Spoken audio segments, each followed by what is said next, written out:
Sensation, le MAG. Bonjour à tous, bienvenue sur Sensation en association avec TV78. Dans les Yvelines, 14 communes ont été sélectionnées pour tester le dépôt de plainte par visioconférence. Pourquoi proposer ce dispositif ? Dans quelles conditions et situations peut-on porter plainte en visioconférence ? Pour en parler avec nous, je suis aujourd'hui avec Alexis Morin. Vous êtes commissaire de police et chef de la sûreté urbaine dans la circonscription de sécurité publique d'Élancourt. Bonjour. Bonjour. Alors, depuis le 9 mai 2023, les citoyens de 14 communes des Yvelines peuvent déposer plainte en visioconférence. C'est d'ailleurs une première en France. Pourquoi ce dispositif a-t-il été mis en place et à quels besoins répond-il ? Alors effectivement, ça a été mis en place le 9 mai donc de cette année. Donc c'est la possibilité pour les victimes de déposer plainte par visioconférence. Effectivement, c'est dans 14 communes, donc les 9 communes de la circonscription de sécurité publique d'Élancourt et les 5 communes qui sont rattachées à la brigade de gendarmerie de Magny-les-Hameaux. Et en fait, ce besoin, il s'inscrit, si vous voulez, dans la numérisation des services publics, que ce soit tous les services publics autres que la police, mais aussi la police, et cette volonté de permettre, si vous voulez, aux citoyens de pouvoir faire de plus en plus de démarches en ligne. Donc effectivement, ils pouvaient déjà, les citoyens par exemple, déclarer leurs impôts en ligne, prendre des rendez-vous médicaux en ligne, et aujourd'hui, ils peuvent aussi, pour les personnes concernées, déposer plainte en ligne.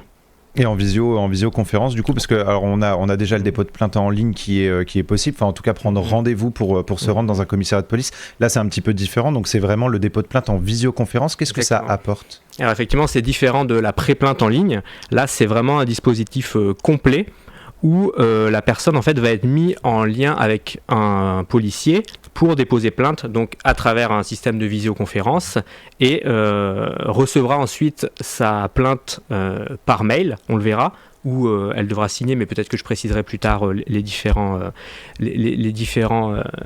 types de plaintes qu'il peut y avoir. En tout cas, ça permet, à la différence des pré-plaintes en ligne, de passer par le portail Ma Sécurité et passer par Internet pour être en face d'un policier et pouvoir lui expliquer donc les problèmes que la victime a eu, l'infraction qu'elle a subie, et pour entamer une discussion via visioconférence menant à une plainte prise donc 100% en ligne. Parmi les communes, celles de Coignères, Guyancourt, Magny-les-Hameaux, Élancourt ou encore Montigny-le-Bretonneux, Trappes et Châteaufort, comment ces communes ont été sélectionnées pour prendre part au test et pourquoi des communes du département des Yvelines ? Alors là-dessus, si vous voulez, je ne vais pas pouvoir vous donner une réponse très précise. Je pense que c'est parce que ce bassin de population représente finalement assez bien la population française. On peut avoir des quartiers un petit peu sensibles, peut-être des quartiers plus aisés, et on a aussi tout type d'infractions. Donc voilà, tout ce qui est vol de véhicules, vol de portables, violence intrafamiliale, dégradation, viol. Donc je pense que c'est un bassin de population qui représente bien la population et qui permet un petit peu de faire un test, on va dire, grandeur nature de l'expérimentation visioplainte. Alors nous, à l'heure où nous enregistrons cette émission, le dispositif est effectif depuis seulement quelques semaines. Est-ce qu'il est déjà possible de faire un premier bilan sur l'affluence des plaintes en visioconférence ? Est-ce qu'il y a, sans donner le chiffre exact, à peu près combien de plaintes ont déjà été déposées en visioconférence ? Non, c'est trop tôt pour faire un bilan, je vous avoue. On a quand même communiqué avec les partenaires, donc notamment les mairies qui ont fait beaucoup de travail pour promouvoir aussi l'expérimentation. À côté de ça, on a pour l'instant eu 5-6 plaintes en visio. Et malheureusement, c'est trop tôt pour vous faire un retour. Par contre, les personnes qui sont interrogées donc, doivent répondre à chaque fois à un questionnaire de satisfaction, et ils nous ont fait part, donc les victimes qui ont déposé plainte par visio, ils nous ont fait part quand même de leur satisfaction quant à la modernisation de la police nationale et de la gendarmerie pour le dépôt de plainte. On va justement revenir sur ces plaintes. Quelles sont les étapes pour pouvoir déposer une plainte en visioconférence ? Où est-ce qu'on doit se rendre ? Alors, c'est assez simple et assez intuitif. Donc si vous voulez, il faut vous rendre donc, sur le portail Ma Sécurité. C'est le portail, alors c'est soit sur le site, soit une application. C'est le portail, si vous voulez, unique pour rentrer en lien avec les forces de sécurité intérieure, autre bien sûr l'appel 17 qui reste à prioriser en cas d'urgence. Je me permets de le rappeler. Mais donc il faut se rendre sur ce portail, Ma Sécurité, et ensuite en fait on a un orienteur qui va nous poser 2-3 questions. Donc la première, c'est je suis victime.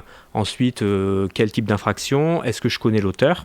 Et on va ensuite arriver sur un petit encart en disant si je suis dans une de ces communes des Yvelines, donc les 14, je teste l'expérimentation Visioplainte. Et ensuite, donc on va cliquer sur l'expérimentation et on va être mis sur un agenda avec différents créneaux horaires qui vont être proposés pour en fait une prise de rendez-vous. Donc la personne va choisir un créneau horaire en fonction de ses disponibilités et va recevoir un SMS et un mail de confirmation du rendez-vous. Après le jour et l'heure du rendez-vous, donc la personne recevra un lien sur lequel elle devra cliquer pour se connecter. Elle cliquera sur le lien, elle sera mise dans un salon d'attente. Et il y aura, si vous voulez, un enquêteur qui va de son côté recevoir une notification comme quoi la personne est en attente. Elle va cliquer sur le début de la vidéoconférence et les deux personnes vont être mises donc, en lien via les webcams. Et le dépôt de plainte du coup débute à ce moment-là. Exactement. 2 plages horaires sont pour le moment effectives, de 9h à midi et de 14h à 17h. Lors d'un dépôt de plainte basique, vous vous assurez notamment de la bonne identité de la personne. Comment ça se passe lors d'un dépôt de plainte en visioconférence? Alors juste pour préciser, effectivement, les créneaux horaires, la première semaine c'était 9h, midi, 14h, 17h. On essaie un petit peu de proposer des créneaux horaires plus larges pour que les personnes puissent prendre rendez-vous quand elles le souhaitent. Donc depuis cette semaine, il y a les créneaux entre midi et 2 qui sont aussi ouverts et très prochainement aussi des horaires de week-end. Donc là, ça demande une petite organisation opérationnelle, mais c'est ce qui est prévu en tout cas. Sachant que les collègues de la gendarmerie proposent aussi des créneaux peut-être un peu plus tard le soir et déjà le week-end. Alors vous nous avez parlé justement que le territoire, en tout cas les 14 communes sélectionnées, représentent un panel, un échantillon finalement qu'on peut retrouver dans la France entière. Quel genre de plainte on peut déposer en visioconférence? Est-ce qu'on peut déposer tout genre de plainte? Alors, au stade de l'expérimentation, il n'y a pas de limite quant aux infractions. C'est-à-dire qu'on peut déposer plainte pour tout type d'infraction. Donc que ce soit des dégradations légères ou des violences aggravées. Après, effectivement, il peut y avoir dans certains cas, pour des infractions assez graves, la nécessité de se rendre au commissariat.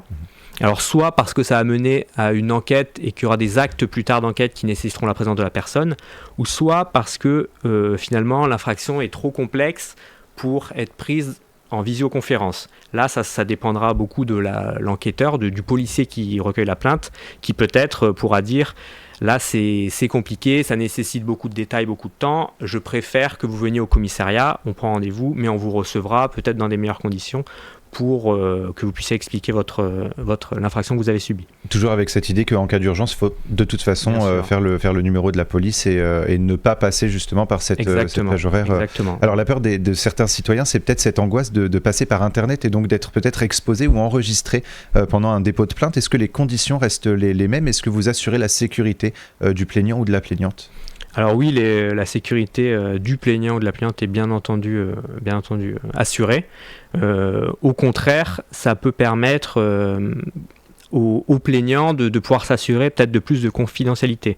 Je m'explique. Pour certains cas, il peut y avoir des personnes, des victimes qui refusent d'aller au commissariat parce que aller au commissariat, ça peut être un petit peu stressant, c'est pas anodin. Et à côté de ça, si elles y vont pour dénoncer d'autres personnes, elle peut être reconnue par exemple par des personnes autour du commissariat. Donc si vous voulez, Visioplainte, ça permet aussi un peu de confidentialité parce que la personne peut finalement choisir quand elle dépose plainte et choisir le lieu où elle dépose plainte. Donc que ce soit un lieu sécurisé bien sûr, où elle est en sécurité, donc à domicile, je sais pas, dans la voiture, au travail, dans une salle un petit peu isolée. Et si vous voulez, ça peut-être peut-être de toucher des personnes qui n'osaient pas franchir la porte du commissariat et qui vont, grâce à ça, avoir quand même accès au service public de sécurité. Et c'est aussi un bon moyen pour les personnes vivant en zone rurale, peut-être, qu'elles soient un peu plus éloignées aussi de tout ça? Alors oui, bien sûr, en zone rurale, et même plus largement aux personnes qui ont des emplois du temps qui sont assez chargés. Si vous voulez, l'avantage numéro un, c'est quand même cette possibilité de gérer son temps en fait, parce que même si on fait tout, si vous voulez, pour que le temps d'attente à l'accueil soit le plus restreint possible, des fois il y a beaucoup d'affluence, donc beaucoup d'attentes pour déposer plainte, et là ça permet vraiment aux personnes de choisir le moment, et nous on assure de notre côté que le jour et l'heure du rendez-vous